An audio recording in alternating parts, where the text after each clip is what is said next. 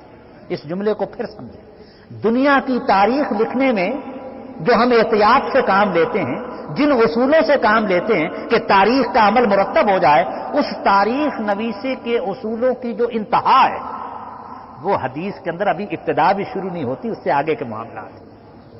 اس لیے کہ حضور صلی اللہ علیہ وسلم نے فرمایا کہ میری ذات کے ساتھ جو ایک غلط بات منسوب کر دے اس کا ٹھکانہ جہنم ہے۔ اس لیے صحابہ ڈرتے رہتے تھے کہ کوئی ایسی بات نہ کہہ بیٹھیں کہ جس سے نیکی کی بجائے، نعمت کی بجائے حضور صلی اللہ علیہ وسلم کی ذات میں کوئی بات نہ ہو اور کوئی غلط بات منسوب کرے۔ تو میرے پیغمبر صلی اللہ علیہ وسلم نے فرمایا کہ میری ذات سے کوئی غلط بات منسوب کرے یا بیان کرے، اس کا ٹھکانہ استغفر اللہ ثم استغفر اللہ ثم استغفر اللہ، اس کا ٹھکانہ جہنم ہے۔ اسی وجہ سے محدثین نے ایک علم ایجاد کیا جسے اسماء الرجال اور روایت و درایت کہتے ہیں۔ اس علم کے نتیجے میں پتہ چل جاتا تھا کون سی حدیث صحیح ہے یا نہیں۔ امام بخاری فرماتے ہیں کہ میں ایک حدیث کی تلاش میں نکلا ہوا تھا، بڑا دور کا سفر کر کے جب میں گیا تو جس شخص کے پاس وہ حدیث تھی میں نے دیکھا کہ وہ گھوڑے کو پکڑنے کے لیے اپنی خالی جھولی کو لے کر اس کے پیچھے پیچھے جاتا تھا کہ گھوڑا سمجھے گا میری جھولی کے اندر کوئی دانہ ہے، کوئی چارہ ہے تو اس فریب کے اندر آ کر قریب آ جائے گا۔ امام نے دیکھا کہ جو شخص ایک بے زبان گھوڑے کو دھوکہ دے رہا ہے، کہیں ایسا نہ ہو کہ حضور کی حدیث بیان کرنے میں دھوکہ دے جائے، میں اس سے حدیث قبول ہی نہیں کرتا۔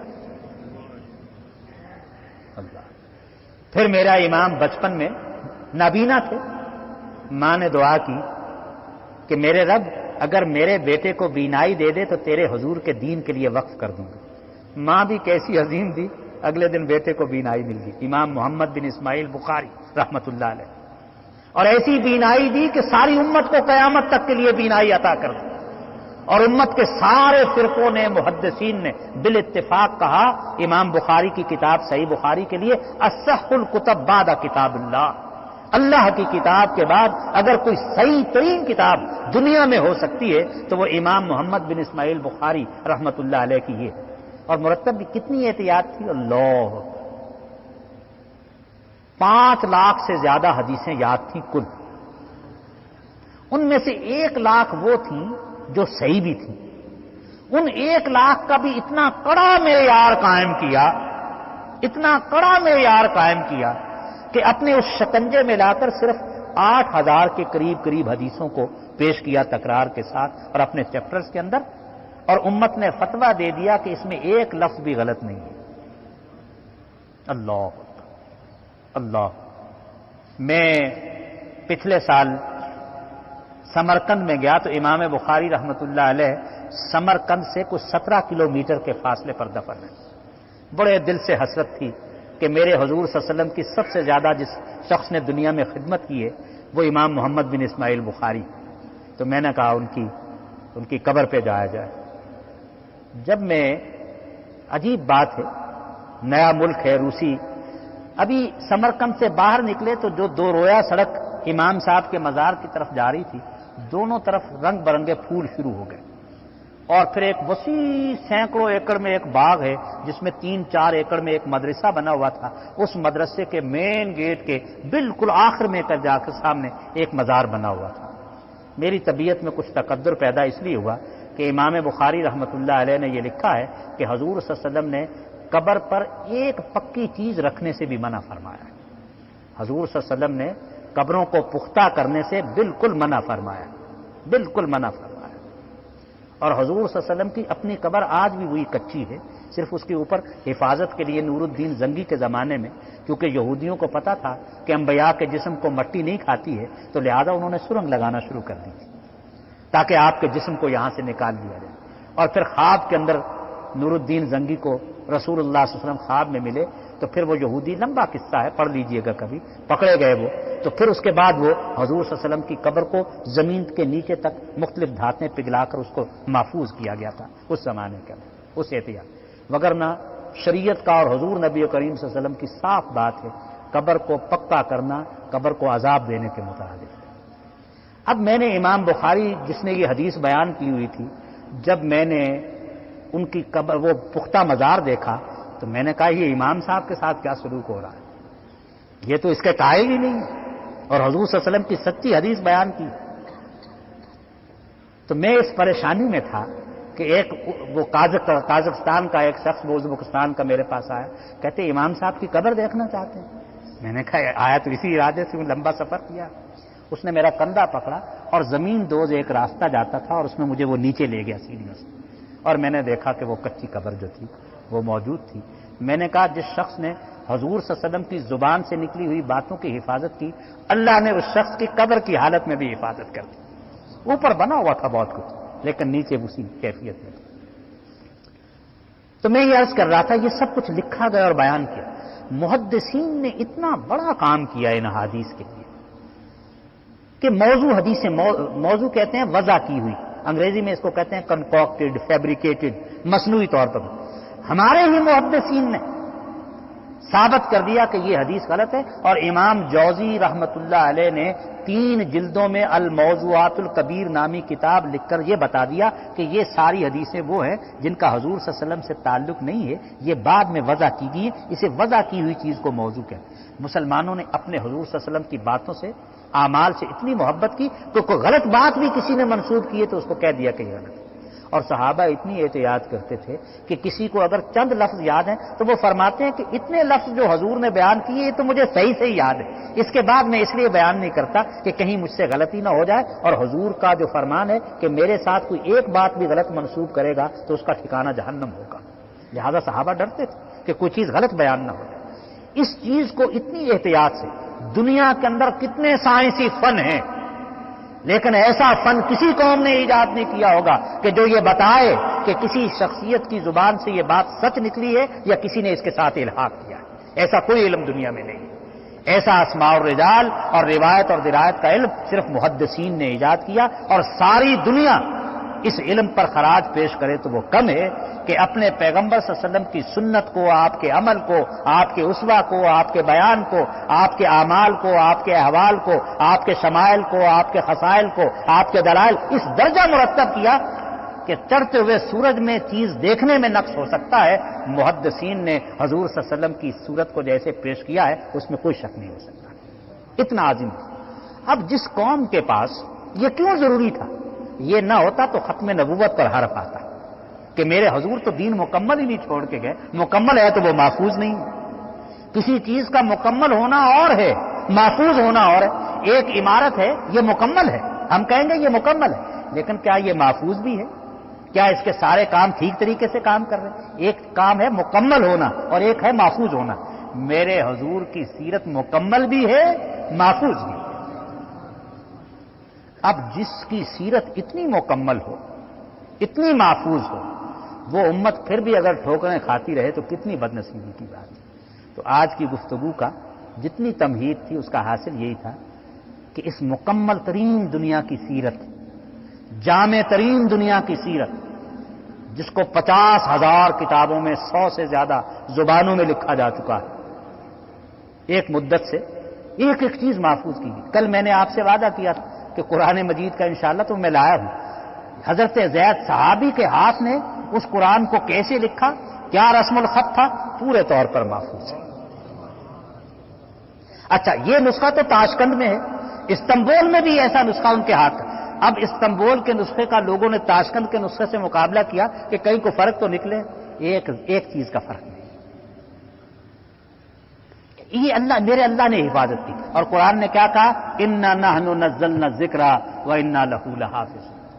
جیسے قرآن محفوظ، بالکل ایسے ہی حضور کی سیرت محفوظ، اس لیے کہ یہ ختم نبوت کا تقاضا۔ اب جس امت کے پاس کتاب اتنی محفوظ ہو، حضور کی سنت اتنی محفوظ ہو، پھر اس امت کی حالت اپنی کیا ہونا چاہیے، یہ ہے بات جو سب سے زیادہ سوچنے کی ہے، اور ان دنوں اس کا فیصلہ کرنے کی ہے۔ غفلت میں بڑی عمر گزار دی، بڑی غفلت میں، ہو سکتا ہے میری آپ سب لوگوں سے زیادہ غفلت میں عمر گزری ہو۔ اللہ تعالیٰ کی پناہ مانگنا چاہیے، استغفار کرنا چاہیے۔ جلدی یہ سلسلہ ختم ہونے والا ہے۔ اب تو یہ بھی نہیں پتا چلتا گھر سے چلتے ہوئے کہ شام کو واپس بھی آنا ہے یا نہیں آنا، کچھ پتہ نہیں چلتا۔ یہ سانسوں کی جو ڈوری چل رہی ہے یہ کسی دن کھینچ لی جائے گی اور یہ ختم ہو جائے گی اور مہلت عمل ختم ہو جائے گی. اس لیے ضرورت ہے کہ اللہ پاک نے یہ جو خوش نصیبی کے دن آپ کو عطا کیے ہیں، اپنی ذات میں جھانکنے کے دن عطا کیے ہیں، سابقہ کوتاہیوں پر نگاہ ڈالنے کے دن عطا کیے ہیں، اور اس کی رحمت تو ایسی ہے، ایسا امید کا دین ہے کہ سچے دل سے توبہ کر لیجئے، جتنے فرائض کی کوتاہی ہو چکی ہے اللہ اس پر خط تنسیخ کر دے. عدی بن حاتم کی بات سناتا ہوں. یہ حاتم تائی بڑے مشہور قصے اس کے ہیں، اس کے بیٹے ہیں.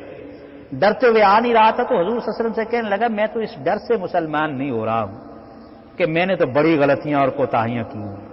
سابقہ زندگی کی طرف نگاہ دوڑاتا ہوں تو گناہ ہی گناہ مجھے اپنے نظر آتے ہیں. آپ نے